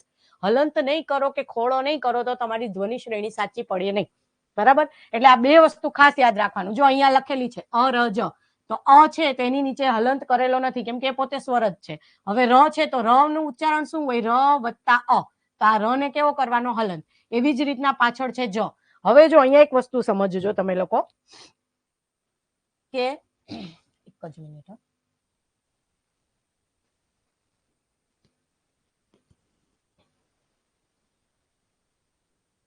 ચાલો અહીંયા તમે સમજો કે જો અહીંયા હું કદાચ લખું ને, અહીંયા હું લખું ને કે જ વત્તા અ, કેમ કે આ જ છે ને, જ, અહીંયા હું જ વત્તા અ લખું તો પણ સાચું. ને જો પાછળનો અક્ષર, જનરલી આપણે કોઈ પણ વર્ડ બોલો ને, તમે, હું બોલું, ચાલો ગિરધર, ગિરધર બોલું ને તો પાછળ જે અક્ષર બોલતા હોય ને હંમેશા આપણે હલંત બોલતા હોય, આખો ના બોલીએ. ગિરધર, ર એમ ન બોલીએ. બરાબર. એવી રીતે અરજ, અ જ એમ ન બોલીએ, અરજ. બરાબર. એ હંમેશા આપણે કેવો બોલીએ? અડધો બોલીએ. એટલે જો તમે એને આ રીતે લખો તો પણ સાચું, ને ધ્વનિ શ્રેણીમાં તમે એને આ રીતે લખો ને તો પણ સાચું. પણ ક્યાં તમારે અ નથી લખવાનો, એ ખાસ યાદ રાખ. અ લખવાનો છે. જેમ કે અહીંયા છે ત્ર, ત્ર. જ્યારે પણ પાછળ કોઈ જોડાક્ષર આવે ને, શું આવે? જોડાક્ષર. તો જોડાક્ષરની પાછળ અ લખવો કમ્પલસરી. બરાબર. હવે આ ત્ર છે તો આની શું છૂટી પડશે? ત વત્તા ર વત્તા અ. તો અહીંયા તમારે અ કરવો કમ્પલસરી. અહીંયા અરજમાં અ કરો તો પણ સાચું, ન કરો તો પણ સાચું. બરાબર. અમુક વાર ઓપ્શનમાં કેવું હોય છે કે અ નથી આપેલું હોય તો સ્ટુડન્ટ એમ કે આ ખોટું જ નહીં, એ સાચું જ છે. અ આપેલો હોય તો પણ સાચું છે, ને ન આપેલો હોય તો પણ સાચું છે. પણ જો પાછળ એન્ડમાં કોઈ જોડાક્ષર આવતો હોય તો એમાં અ કરવો પાછળ કમ્પલસરી. એવી જ રીતના હું લખું શિલ્પ, તો આ મેં શિલ્પ લખ્યું તો પાછળ શું આવ્યું? લ અને પ બે ભેગા આવ્યા. બરાબર. તો અહીંયા મારે પાછળ પ વત્તા અ કરવો જ પડે. બરાબર. અહીંયા અ ન કરું તો ન ચાલે. બરાબર. પહેલા આપણે ધ્વનિ શ્રેણી સમજીએ કે જ્યારે હું ગ લખું તો એમાંથી શું બોલાય? ગ વત્તા અ. એવી જ રીતના હું ગા લખું તો શું બોલાય? ગ વત્તા આ. બરાબર. એવી જ રીતના હું ગી લખું તો શું આવે? ગ વત્તા રસોઈ. રસોઈ હોય તો રસોઈ જ લેવાનો, દીર્ઘઈ હોય તો દીર્ઘઈ જ લેવાનો, રૂ હોય તો રૂ જ લેવાનો. આમ હું લખું ક્રુ તો શું આવે? ક વત્તા રૂ. હું કે લખું તો શું આવે? ક વત્તા એ. એવી જ રીતના હું કઈ લખું તો શું આવે? ક વત્તા ઐ. બરાબર ને. હંમેશા આ કેવો કરવાનો? આગળનો અક્ષર હલંત. બરાબર. આને કહેવાય ધ્વનિ શ્રેણી. જે તમે બોલો છો એમાંથી શું કરવાનું? સ્વરને સ્વતંત્ર રીતે લખવાના કે છૂટા પાડવાની ક્રિયાને શું કહેવાય? ધ્વનિ શ્રેણી. ચાલો હવે અહીંયા આગળ આપણે અમુક એક્ઝામ્પલ કરીએ એટલે વધારે આઈડિયા આવશે. જેમ કે છે ગિરિધર. બરાબર છે. ગ વત્તા અહીંયા રસોઈ છે તો રસોઈ જ લેવાનો. બરાબર. દીર્ઘ આપશે ઓપ્શનમાં, દીર્ઘ નહીં લેવાનો. બરાબર. પછી આવશે ર વત્તા રસોઈ વત્તા ધ વત્તા અ વત્તા ર વત્તા અ કરો તો પણ સાચું, ન કરો તો પણ સાચું. એવી જ રીતના હવે અહીંયા લખ્યું છે, અહીંયા એક બીજો નિયમ છે, એ યાદ રાખજો. અહીંયા લખ્યું છે બિંદુ. બરાબર. જ્યારે પણ કોઈ અનુસ્વાર હોય ને, કોઈ પણ અક્ષર ઉપર અનુસ્વાર હોય, અહીંયા હું લખું હું, તો હું ઉપર જે અનુસ્વાર છે એનું ઉચ્ચારણ થાય છે ન કે મ? હું લખું તો હું ઉપર ઉચ્ચારણ થાય છે ન કે મ?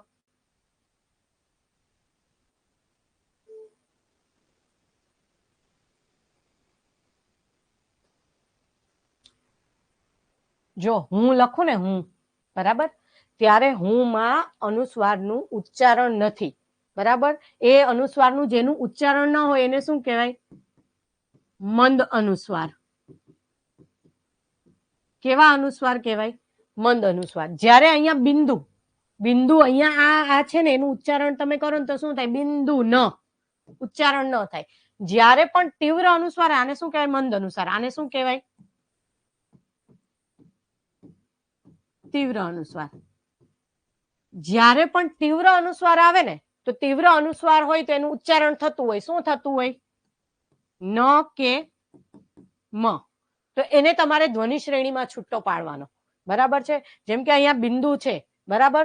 તો અહીંયા જોજો, પેલા સમજી લો, ખાલી બેઝિક વસ્તુ નોટ ડાઉન કરવી હોય તો લખવું હોય તો લખી લો કે જ્યારે પણ મંદ અનુસ્વાર હોય એટલે કે અનુસ્વારનું ઉચ્ચારણ ન હોય ત્યારે એનું કંઈ જ લખવાનું નહીં. અહીંયા હું ની ધ્વનિ શ્રેણી શું છૂટી પડશે? હ વત્તા ઉ. હવે આનું ઉચ્ચારણ નથી ન કે મ, એટલે ઉ રસ્વ ઉ છે તો એની પાછળના સ્વર ઉપર શું આવે? ઉચ્ચારણ આવે, બરાબર. હ વત્તા ઉ તો હું થઈ ગયું, બરાબર છે, કેમ કે મંદ અનુસ્વાર છે. જ્યારે અહીંયા બિંદુમાં શું છે? બિંદુમાં તીવ્ર અનુસ્વાર છે એટલે શું થશે? બ. અને ખાસ યાદ રાખજો, અનુસ્વાર ક્યારેય આખો અક્ષર આવે, બી પછી ન આવે. કે આમ તમે કરો ને કે બી વત્તા ઈ વત્તા ન, બી ન દુ, એવું ન થાય. બિંદુ, બરાબર. બ ની સાથે ન બોલાય, બરાબર. એટલે હંમેશા અનુસ્વાર જે અક્ષર ઉપર હોય એની સાથે જ લખાય કે બ વત્તા ન વત્તા ઈ, બરાબર. કેમ કે અહીંયા ન નું પ્રોનાઉન્સિએશન થાય છે, આ રસ્વઈ છે તો રસ્વઈ, બરાબર. પછી દ, તો દ વત્તા રસ્વ ઉ હોય તો રસ્વ ઉ, દીર્ઘ ઉ હોય તો દીર્ઘ ઉ. બે એવી જ રીતના હવે હું કહું છું તો શું છે એનું ઉચ્ચારણ થાય છે, એની ઉપરનો અનુસ્વાર છે એનું ઉચ્ચારણ થાય છે ખરું? નથી થતું, બરાબર. તો ન થતું હોય ત્યારે શું કરવાનું? શ વત્તા એની પછી જે પણ સ્વર હોય એની ઉપર મૂકી દેવાનું, બરાબર. હવે એ જ રીતનો એક વર્ડ હું તમને કહું, ઊંટ, બરાબર છે. ઊંટ લખો તો ઊંટમાં ઉચ્ચારણ થાય છે, ઊંટમાં મંદ અનુસ્વાર છે, ઊંટ ન થાય, પરાણે નહીં કરવાનું અનુસ્વાર. તો આ ઉ છે એની ઉપર જ રહેશે અનુસ્વાર, બરાબર. કેમ કે આગળ કોઈ વ્યંજન નથી, આ પોતે જ સ્વર છે એટલે આમ આ એની છૂટી પડી ગઈ ધ્વનિ શ્રેણી. સમજો છો? આ ખાલી નિયમ છે અનુસ્વારના, બરાબર. એ હજી હું પાછળની સ્લાઇડમાં તમને વ્યવસ્થિત સમજાવતી જઈશ, સર, ચિંતા નહીં કરો. ચાલો, પેલા આપણે ગિરિધર ની છૂટી પાડી, પાછી પાડી લઈએ. ગિરી.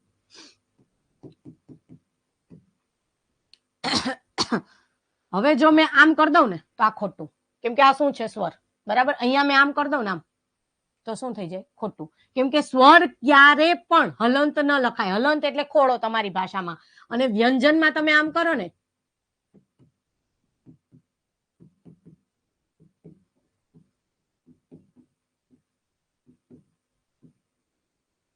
બરાબર. હવે આ ન કર્યું હોય ને એક પણ જગ્યાએ તો ન ચાલે, કરવું કમ્પલસરી. ને ભૂલમાં જો કે સ્વરમાં કરી દીધું તો ખોટું જ. સ્વરમાં ક્યારેય હલંત ખોડો લખાય નહીં, બરાબર. વ્યંજન હંમેશા ખોડો લખાય. જો એક પણ જગ્યાએ અમુક ઓપ્શન તમને આપેલા હશે ને સેમ સેમ જેવા જ લાગશે, પણ એમાં શું કરેલો હશે? ધ છે કે ર છે, કોઈ પણ એવો અક્ષર રહેશે ને એને શું કરેલો હશે? હલંત નહીં કરેલો હોય, બરાબર. ચાલો, બિંદુની બ વત્તા ન, બરાબર. બ વત્તા ઈ નહીં તો શું થાય? બી ન દુ, એવું થઈ જાય. બિંદુ, બ ની સાથે ન બોલાય, બરાબર. દ વત્તા ઉ. એવી જ રીતના નક્ષત્ર તો ન વત્તા અ, બરાબર. ને મેં તમને કીધું હતું કે ક્ષ અને જ્ઞ શરૂઆતમાં જ કે બંને જોડાક્ષર છે. ક્ષ કેનો જોડાક્ષર છે? ક વત્તા ષટકોણ નો શ વત્તા અ, બરાબર. પછી છે ત્ર, તો ત્ર માં શું હોય? ત વત્તા ર વત્તા અ, ત્ર, બરાબર છે. આગળ કક્કાવાળી ક્રમમાં જોડાક્ષર હું તમને લખાવીશ, બરાબર. કક્કાવાળી ક્રમ ભણશું ને ત્યારે જે જે જોડાક્ષરની છે ને આના પછી આ પાછળ જોડાક્ષર આપેલા જ છે બધા, બરાબર. કે કયો જોડાક્ષર કઈ રીતે લખાય. એટલે ક્ષ ને ખાસ યાદ રાખજો કે સાનો બનેલો છે? ક વત્તા ષટકોણ નો શ, બરાબર. હવે છે આત્મકથા, તો સ્વર પોતે એમનેમ જ રહે, એમાંથી કઈ છૂટું પાડવા નહીં જવાનું. અહીંયા તો અડધો છે તો અડધો જ લખવાનો, એના પછી અ નહીં લખવાનો. પછી મ વત્તા અ વત્તા ક વત્તા અ વત્તા થ વત્તા આ, કથા થઈ ગયું. આત્મકથા, ખાલી વ્યંજન માંથી સ્વરને છૂટા પાડવાના. જે વ્યંજન અડધો છે તો એના પછી સ્વર આવે જ નહીં, બરાબર છે. નેક્સ્ટ છે સર્પ, બરાબર. તો જે ધ્વનિ શ્રેણીનો મતલબ શું થાય? ધ્વનિ જે તમે બોલો છો એ રીતે તમારે લખવાનું. જેમ કે સર્પ, સ અ એટલે સ, ને ર. આ ર ક્યાં બોલાય છે? પ ની આગળ, તો એને યાદ લેવાનો ર. ને હંમેશા રેફ ને કેવો લખવાનો? એકલો અડધો જ લખવાનો ર, પછી અ કરવા જવાનું નહીં. ર જયારે રેફ તરીકે હોય ત્યારે અડધો જ બોલાય, બરાબર. એટલે જ આપણે રેખ, બાકી આમ ન લખીએ. સરપ, સરપ આમ ન લખીએ આપણે. શું કામ ન લખીએ? કેમ કે શું છે? ર અડધો છે, ર કેવો છે? અડધો છે, એટલા માટે એને આપણે રેફ તરીકે લખીએ. એટલે અહીંયા અ લખવા નહીં જવાનો, બરાબર. પછી પ વત્તા અ. આ થઈ ગઈ તમારી ધ્વનિ શ્રેણી, આનો સ્ક્રીનશોટ લેવો હોય તો લઈ લો, લખવું હોય તો લખી નાખો. બરાબર છે. આગળ તમને ધ્વનિ શ્રેણી ડીપમાં સમજાવું થોડું. બરાબર. એક અનુસ્વારના અને જોડાક્ષરના બે જ વસ્તુ સમજવાની છે ધ્વનિ શ્રેણીમાં. ધ્વનિ શ્રેણી બોલવાનો વિષય છે, લખવાનો નથી. તમે સ ર પ બોલો, સ તો સ વત્તા અ, ર તો ર, પ તો પ વત્તા અ. જે બોલો એ લખો, બસ એટલું જ. સ્વરને છૂટા પાડવાની ક્રિયા, એને શું કહેવાય? ધ્વનિ શ્રેણી. ચાલો આગળ વધીએ. સ્ક્રીનશોટ લઈ લીધો જ બધાએ?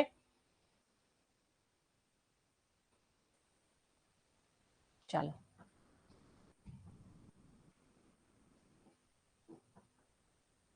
હવે જોઈએ જોડાક્ષર. બરાબર. અહીંયા તમને પ્રોબ્લેમ થાય. હવે હું લખું અહીંયા દ્વંદ્વ. દ્વંદ્વ સમાસ છે ને, તો આની ધ્વનિ શ્રેણી છૂટી પાડો. તો આ તમને ખબર હોવો જોઈએ કે આ જોડાક્ષર કેનો છે, કે આ દ વત્તા વ વત્તા અ મીંડું છે એટલે વત્તા દ વત્તા વ વત્તા અ. પાછળ આ જોડાક્ષર છે એટલે એમાં અ કરવો કમ્પલસરી. બરાબર. હવે અહીંયા મેં એ જ બધા લીધા છે જોડાક્ષર, કે જે જોડાક્ષર ટફ હોય, તમને ખબર ન હોય તો તમે ધ્વનિ શ્રેણીમાં છે ને ભૂલ કરી શકો. બરાબર. એટલે આ બધા જોડાક્ષર છે ને લાસ્ટમાં સ્ક્રીનશોટ પાડી લેશો કયો કયો. હવે આ શું છે? દ વત્તા દ. તમે લખો ને મુદ્દા, મુદ્દલ, તો એમાં શું હોય? દ વત્તા દ. અહીંયા હું ખાલી વ્યંજન જ લખું. જનરલી આખો શું હોય? દ વત્તા દ વત્તા અ. આને શું કહેવાય? દ વત્તા દ. એવી જ રીતના તમે આ લખો છો, આને શું કહેવાય? દ્ર. શું કહેવાય? દ્ર. તો એને શું કહેવાય? દ વત્તા ર. હું પાછળ અ લખતી નથી. બરાબર. એવી જ રીતે તમે પદ્મ લખો, પદ્મશ્રી લખો, તો શું લખાય? આમ કરીને આમ લખો ને, આને કહેવાય દ વત્તા મ. શું કહેવાય? દ વત્તા મ. એવી જ રીતના તમે લખો ને વિદ્યાર્થી, તમે લખો ઉદ્યોગ, તો જે તમે આ લખો છો ને એને શું કહેવાય? દ વત્તા ય. બરાબર. આમ લખો ને, આને શું કહેવાય? દ, ને આ શું થઈ ગયો? ય. દ વત્તા ય કહેવાય એને. બરાબર. હવે હું તમને કહું ઉદ્યોગની ધ્વનિ શ્રેણી છૂટી પાડો તો તમે કંઈક નવું જ કરીને આવો. એટલે એના માટે પેલા આટલા જોડાક્ષર આવડવા જોઈએ. એવી જ રીતના તમે લખો શુદ્ધ, બુદ્ધ. બરાબર છે. તો એમાં શું હોય? તમે આમ કરીને આમ કરો તો એને શું કહેવાય? દ વત્તા ધ. દ વત્તા શુદ્ધ બુદ્ધ, દ વત્તા ધ. હવે એવી જ અહીંયા લખાણું નથી, આપણે જે ગુજરાતી ટાઈપિંગની લિપિ એ નથી. જનરલી આને કેમ લખાય? આમ. તમે આ લખો ને, દૃશ્ય બોલાય પણ આપણે દ્રશ્ય બોલ્યા છે. દ્રઢ બોલાય, દૃઢ બોલાય. દ્રઢ બોલીએ છે પણ દૃઢ બોલાય. દ્રશ્ય લખીએ તો આને શું કહેવાય? યાદ રાખજો. આપણે બોલવામાં ભૂલ કરીએ છીએ એટલે આપણી ધ્વનિ શ્રેણી ખોટી પડે. આને દૃશ્ય બોલાય ને દૃઢ બોલાય. બરાબર છે. એટલે આને શું કહેવાય? દ વત્તા રૂ. શું કહેવાય? આમ લખાય, આમ ન લખાય. આમ ન લખાય, આમ લખાય. દ્રશ્ય અને દ્રઢ. એવી જ રીતના દ્વંદ, હમણાં મેં લખ્યું ને દ્વંદ, તો એ શું આવે? દ વત્તા વ. બરાબર છે. દ્વંદ. એવી જ રીતના અમુક હ વાળા જોડાક્ષર છે. બરાબર. હ વાળા જો, હવે હું કહું ને રસ્વ સ્વર ને દીર્ઘ સ્વર, અમુક જણા તો બોલે પણ હસ્વ. હસ્વ ન બોલાય, રસ્વ બોલાય. કેમ હોય? આમ આમ હોય. આને કહેવાય હસ્વ. આને શું કહેવાય? હ વત્તા ર. હસ્વ ન કહેવાય, રસ્વ કહેવાય. હે ને? ક્યારે હસ્વ સ્વર ન બોલતા, રસ્વ સ્વર અને દીર્ઘ સ્વર. બરાબર છે. હ ને હવે તમે એવી રીતના લખો ને બ્રાહ્મણ, તો આ શું આવે? હ વત્તામાં. હ હંમેશા હ ની સાથે જોડાક્ષર હોય ને તો આ રીતે લખાય. બરાબર. તમે ન લખો ને મધ્યાહન, તો એમાં આમ જ લખવો પડે, હ વત્તા ન. પણ આપણે આમ જ લખી નાખીએ. એવો હ ન હોય. જ્યારે પણ હ સાથે કોઈ જોડાક્ષર લખો ને તો આ વચ્ચેના એની સાથે લખાય. તમે બાહ્ય લખો ને તો બાહ્ય આમ ન લખાય. બાહ્ય કેમ લખાય? આમ. હ વત્તા ય જોડાયેલો હોય. બરાબર. તો જ્યારે જોડાયેલો હોય ને તો એ હ ની વચ્ચેથી હોય. એવી જ રીતના આ શું છે? હ વત્તા મ. બરાબર. આ શું છે? હ વત્તા ન. આ શું છે? હ વત્તા ર. આ શું છે? હ વત્તા વ. આ શું છે? હ વત્તા ય. ને આ કહી દો મને, આ શું છે? હૃદય લખો ને તમે બધા. હૃદય, હૃદય. આ શું છે? આ શેનો જોડાક્ષર છે? મને કહી દો. ચાલો તમે બધા હૃદય લખો ને. હૃદય, હૃદય. શું આવે? હ વત્તા રૂ. આને આમ ન કરતા હો, એ પોતે સ્વર છે એટલે સ્વરમાં હલંત કરવા નહીં જવાનું. આ બધા પછી અ આવે. બરાબર છે. આ તો મેં તમને કયા જોડાક્ષર છે એ સમજાવવા માટે પાછળ અ નથી લખતી, કે કયા કયા જોડાક્ષર થી બનેલો છે. એવી જ રીતના આ છે આપણો, આને શું કહેવાય? ઇઝ ઇક્વલ ટુ મીંડા વાળો શ. એટલું યાદ રાખવાનું. બરાબર. જ્યારે તમે આ સિંગલ લીટો જુઓ ને એટલે શું હોય? વ કહેવાય એને, શ્ર. અત્યારે તો આ શ્ર છે. હવે જો અહીંયા શું છે? આ શ વત્તા વ. તમે વિશ્વ લખો ને, બરાબર, તમે વિશ્વ લખો એટલે શું આવે? અને જ્યારે હંમેશા આ આવે ને એટલે મીંડા વાળો શ. બરાબર, મીંડા વાળો શ વત્તા વ. બરાબર. અહીંયા બે લીટા જોજો, અહીંયા લીટો નથી, અહીંયા બે લીટા છે એટલે શું હોય? શ વત્તા ચ. નિશ્ચિત લખો ને તમે લોકો, શ વત્તા ચ, નિશ્ચિત. એવી જ રીતના શ્રવણ લખો ને તમે લોકો, શ વત્તા ર. વત્તા અ તો બધામાં આવશે જ ને. હંમેશા બધા જ વ્યંજન ધ્વનિ શ્રેણીમાં કેવા લખાય? હલંત. બરાબર છે. આમ આવે ને એટલે યાદ રાખવાનું મીંડા વાળો શ. બરાબર. પછી એની જોડાક્ષર આ વ છે ને આ ચ છે. આવી રીતના લીટો આવે ને એટલે ચ. બરાબર છે. શ્ર તો તમે બધા ઓળખો જ છો, શ્ર બોલો એટલે શ વત્તા ર બોલાય જ. પણ શ કયો આવશે આ બધામાં? મીંડા વાળો. બરાબર. આટલા જોડાક્ષર ખાસ યાદ રાખવાના, તો જ આગળ તમને ધ્વનિ શ્રેણી આવડશે, બાકી નહીં આવડે. બરાબર.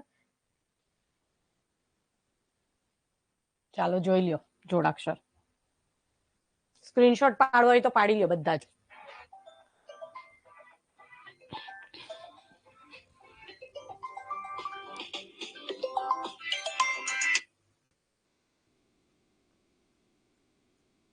સ્ક્રીનશોટ પાડી લીધો બધાએ?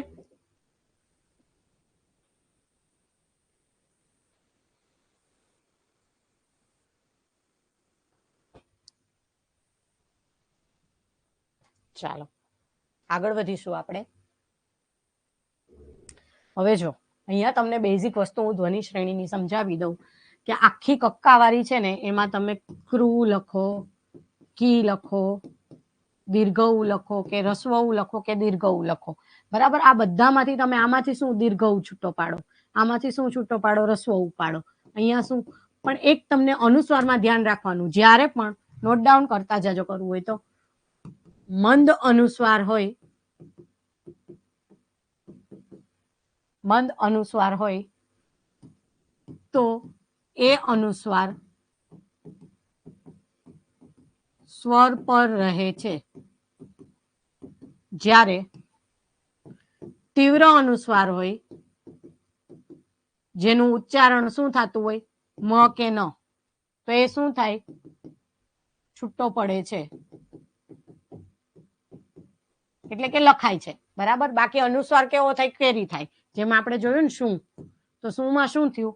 શું મેં કીધું ને, શું લાવ્યા? તો શું માં અહીંયા જે અનુસ્વાર છે એ કેવો છે? મંદ છે, એનું ઉચ્ચારણ નથી, એટલે એની પાછળનો ઉ આવ્યો ને, ઉ ઉપર જાય, સ્વર ઉપર અનુસ્વાર જાય. જ્યારે તીવ્ર અનુસ્વાર હોય, બરાબર છે, જેમ કે મેં તમને કીધું કંપન, તો કંપનમાં શું આવે? ક વત્તા મ વત્તા અ વત્તા પ વત્તા અ વત્તા ન વત્તા અ. બરાબર. આ થઈ ગયું કંપન. તો અહીંયા મ છે ને એને ક્યારે આમ નહીં કરવાનું, ક વત્તા મ. બરાબર. ક આખો બોલીને મ નહીં બોલવાનો. જ્યારે પણ અનુસ્વાર હોય ને એક એની સાથે જોડાયેલો હોય, એની આગળના વ્યંજન સાથે, એટલે ક વત્તા મ, કંપન એમ બોલાય, કંપન એમ ન બોલાય. બરાબર છે. એટલે એ ખાસ ધ્યાન રાખજો. જનરલી સ્ટુડન્ટ જે ભૂલ કરતા હોય એ હું તમને કહું છું. બરાબર. મ ને પછી લખે ને અને પેલા લખે. બરાબર. અનુસ્વાર અહીંયા છે, એનું ઉચ્ચારણ થાય છે, તીવ્ર છે, એના માટે એને લખવાનું. ઉચ્ચારણ ન થતું હોય તો એમાંથી છૂટા પડતા સ્વરની ઉપર લખવાનું. ચાલો નેક્સ્ટ આગળ જઈએ આપણે. ચાલો હવે આવી ગયું અહીંયા તમારા ક્વેશ્ચન આન્સર, થોડાક આપણે જોઈ લઈએ. ધ્વનિ શ્રેણીમાં સ્વર કેવી રીતે લખાય છે? ધ્વનિ શ્રેણી હમણાં જે આપણે ભણ્યા, હમણાં જ લખતી હતી હું.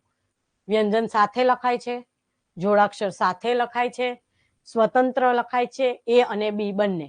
બરાબર. આન્સર દેજો મને. પહેલા ક્વેશ્ચન નો આન્સર દેજો કોઈને સમજ પડી હોય તો, કે ધ્વનિ શ્રેણીમાં સ્વર કેવી રીતે લખાય છે.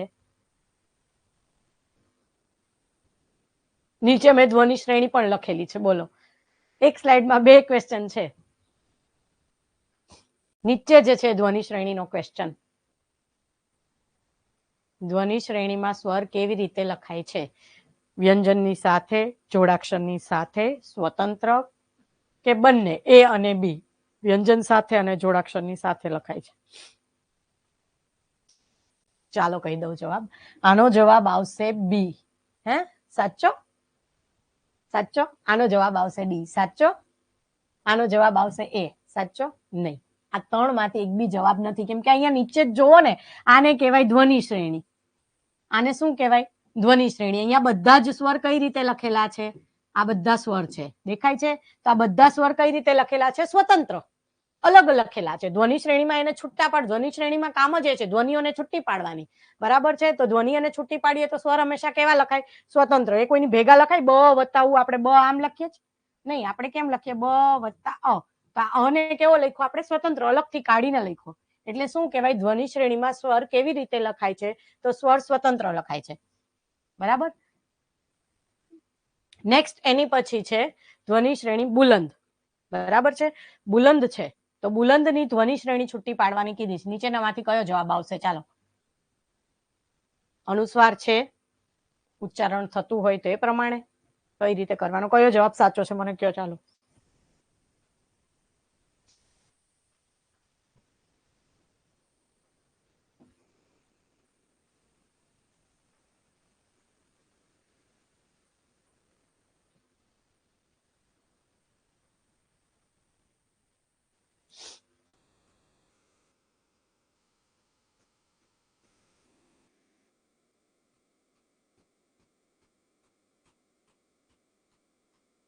જવાબ નહીં આવ્યો કોઈનો? એ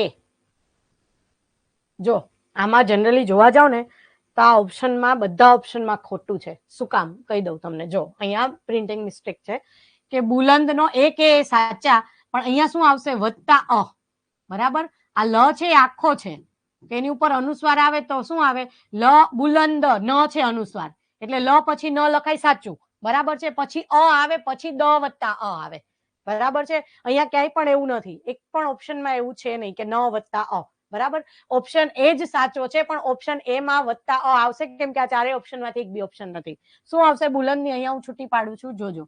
બ વત્તા ઉ વત્તા લ વત્તા ન અનુસ્વાર શું છે? ન, પછી દ વત્તા અ, આ થઈ ગઈ બુલંદ, બરાબર છે? આ ઓપ્શન નથી ક્યાંય, બરાબર. ઓપ્શનમાં ભૂલ છે. જો અહીંયા ઊંધા ચત્તા ઓપ્શન આપેલા છે, બરાબર. જવાબ આ થશે સાચો. ચાલો નેક્સ્ટ ક્વેશ્ચન જોઈએ આપણે.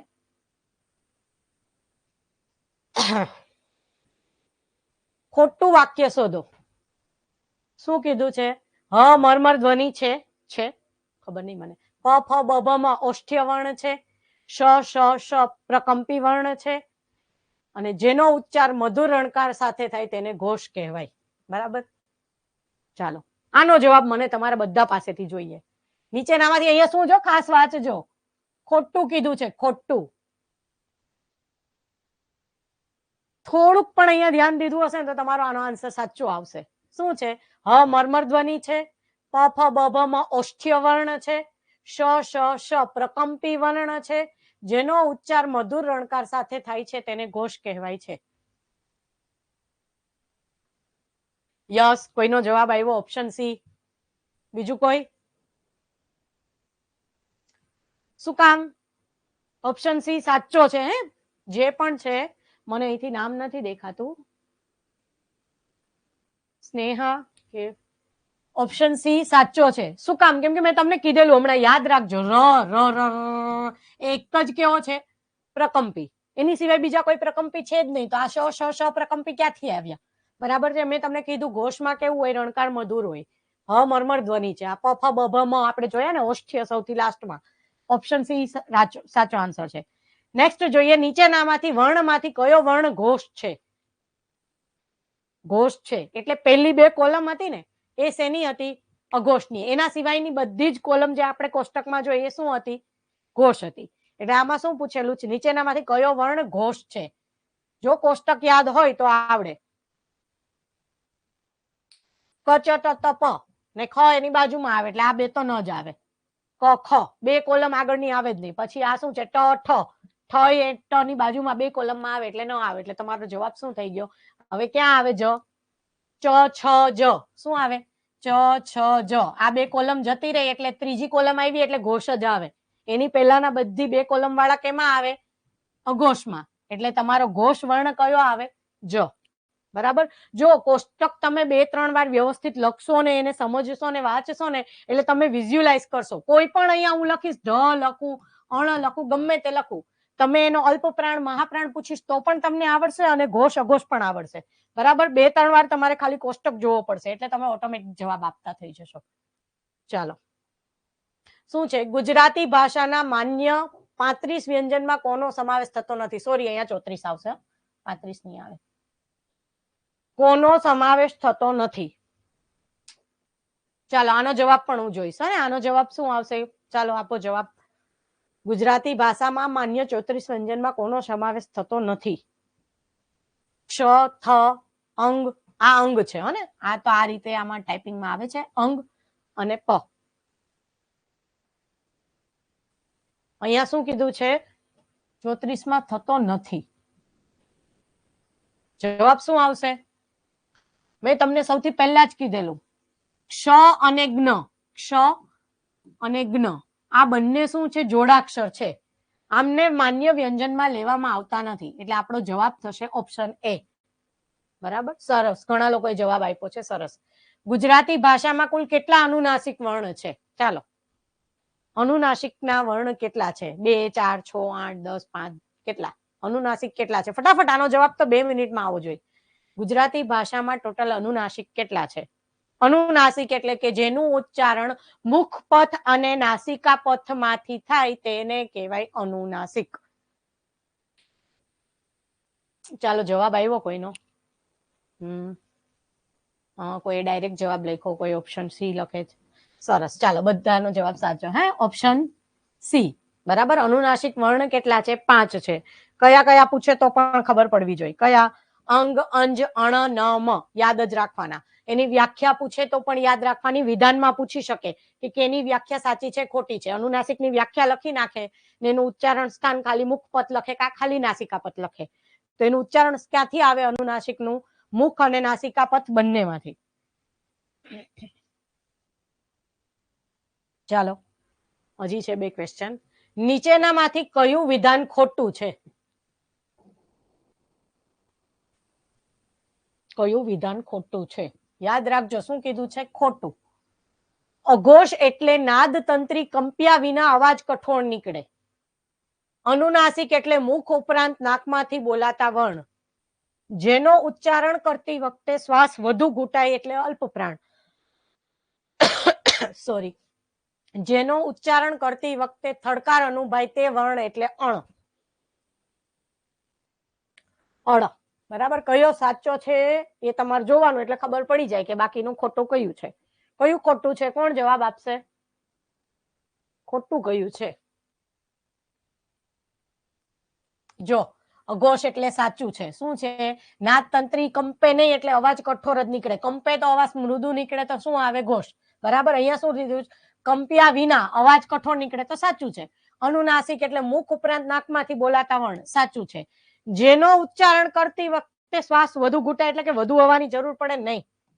બરાબર, એ શું લખ્યું છે? અલ્પ પ્રાણ. જો અહીંયા મહાપ્રાણ લખેલું હોય, અલ્પની જગ્યાએ અહીંયા મહા લખેલું હોય તો સાચું થાય. બરાબર, શ્વાસ વધુ ઘૂંટાય એટલે કે વધારે હવાની જરૂર પડે તો એને શું કહેવાય?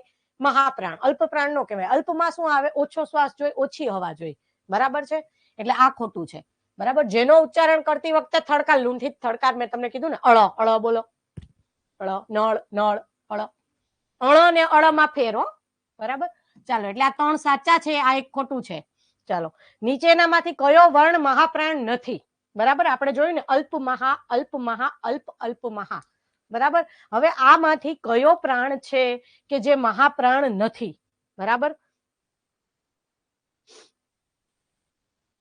ક, ખ. બરાબર, ક, ખ. અલ્પ મહા એટલે આ ભાઈ મહા છે. બરાબર છે, પછી શું છે? ગ. ક, ખ, ગ. અલ્પ, મહા, અલ્પ. ગ શું છે? અલ્પ છે. યાદ રાખજો. શું કીધું છે? મહાપ્રાણ નથી. તો તમે લખો ને ક, ખ, ગ. તો આપણે શું લખેલું? અલ્પ મહા, અલ્પ મહા, અલ્પ, અલ્પ મહા. બરાબર, તો એ રીતે જોવો ને તો અલ્પ મહા ને અલ્પ આવ્યો. બરાબર, તો આમાં શું કીધું? મહાપ્રાણ નથી, તો આ અલ્પ પ્રાણ છે, ગ. બરાબર છે, એના માટે તમારો જવાબ થશે ઓપ્શન સી. શું આવશે જવાબ તમારો? Option C. બરાબર, જો આ બેઝિક ખાલી માહિતી હતી તમારી વર્ણ વ્યવસ્થા વિશેની અને ધ્વનિ શ્રેણી વિશેની ને એને રિલેટેડ થોડાક ક્વેશ્ચન આન્સર જે પૂછાય છે એક્ઝામમાં જે રીતે. બરાબર, પણ આ ટોપિક બીજા ટોપિક સાથે સંલગ્ન છે, જેમ કે સંધિ છે, તો સંધિમાં પણ ઘોષ અઘોષ સમજવા પડશે, અનુનાસિક ખબર પડવા જોઈએ કે કયા અનુનાસિક છે, તો જ તમે સંધિના અમુક નિયમો સમજી શકો. બરાબર, અને ધ્વનિ શ્રેણી જો આવડતી હશે તો તમે કક્કાવારી ક્રમનો જે ટોપિક છે ને એમાં ફટાફટ તમે કરી શકશો. બરાબર છે, વિધિન 30 સેકન્ડમાં તમારું સોલ્વ થઈ જાય જો તમને ધ્વનિ શ્રેણી છૂટી પાડતા આવડતી હોય તો. બરાબર છે, આજે આપણે અહીંયા સુધી રાખીએ. નેક્સ્ટ લેક્ચરમાં આગળથી મળીશું બીજા ટોપિક સાથે, પણ ખાસ તમારે યાદ રાખવાનું છે ક થી જ્ઞ કરીને આવવાનો છે. બરાબર છે, હજી 1-2 લેક્ચર આપણે બીજા ટોપિક ભણશું, એના પછી હું કક્કાવારી ક્રમ સ્ટાર્ટ કરીશ. એટલે એ સ્ટાર્ટ કરું એ પહેલા તમારો કક્કો થઈ જવો જોઈએ. જે લોકોને ન આવડતો હોય એ નેક્સ્ટ લેક્ચરમાં કરીને આવશું. બરાબર, થેન્ક યુ. ચાલો આજે આપણે અહીંયા સુધી રાખીએ.